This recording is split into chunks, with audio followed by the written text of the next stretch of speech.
I love the name of this company. I'm going to leave you to explain what Grabertising is. Yeah, so Grabertising was the product. I worked for a company called Orion Media, very, very small media shop. It was sort of owner operator.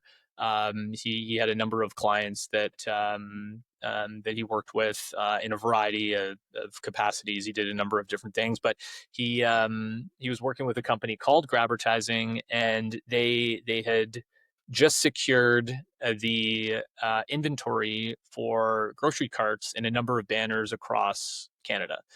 So Safeway in the West, in Ontario, I think it was at the time it was Sobeys, and potentially one other banner, and it was the grocery cart handle.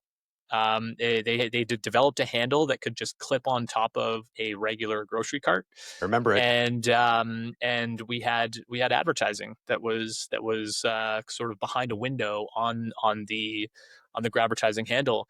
And what made this one really interesting is during that time in advertising, it was sort of the market was owned by one or two big players. News Marketing Canada was the biggest, and they had a number of banners. And if you wanted to be in store, then you had to go and talk to one of them. They used to block out a lot of categories, and so if you Mm. walk a grocery store, there's a number of yogurt brands that would love to advertise, and they couldn't. And so what I would do is I would go into these banners where they had presence, and I would look at where I also had presence, because I was the only other vehicle that could get into a grocery store because it was owned by somebody else. And I would just look at who was advertising, and I would go call their competitors and try and get them interested in Grabertising. We did a ton of research on it. I think it's still a very compelling advertising vehicle today. I don't see it around or in market, but I remember the sales pitch and developing that narrative. It was really interesting, and I still know it to this day. I used to go in and sit in front of an advertising agency and ask, what's the first thing that you grab when you go to the grocery store? And they'd say, oh, well, it's the cart. And I said, and what's the last thing that you touch before you get back in your car? Oh, well, it's the cart. That cart is with you for, on average, 21 minutes, which was the average shopping. We used to call it a shopping experience.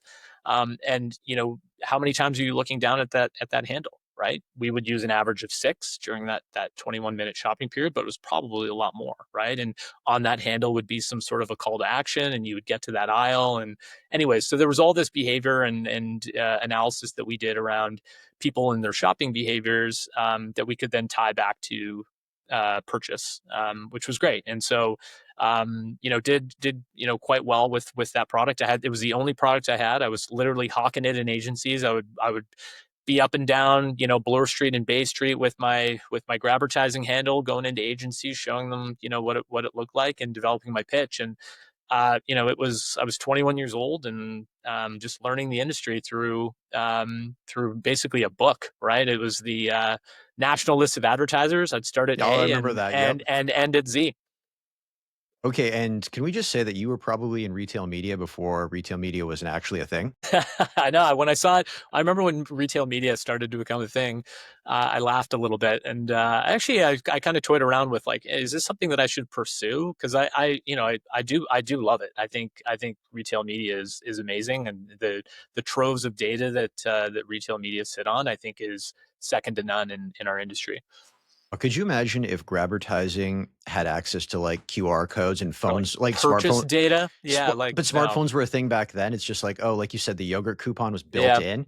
Oh, the way you could reconcile that back and attribute it back to success. Yeah, Oh and god. literally the only attribution we had was like literally sales lift. So Mm. where I had my Grabertising, products, I would do, control stores with no advertising versus stores with advertising, and I would just go back to that brand and say, hey, I sold more Old El Paso salsa in the 5 stores that had it versus that didn't. And so this works really well. We should probably double down, or buy a national, and to get invested nationally across all of our banners. And so it was a good pitch. It was a lot of fun. I learned a lot as my first sort of sales gig. Yeah, I would say too, it was my first kind of real kick at the can with advertising sales, and getting a good understanding of what that was. And to your point earlier, when I got my first commission check, it was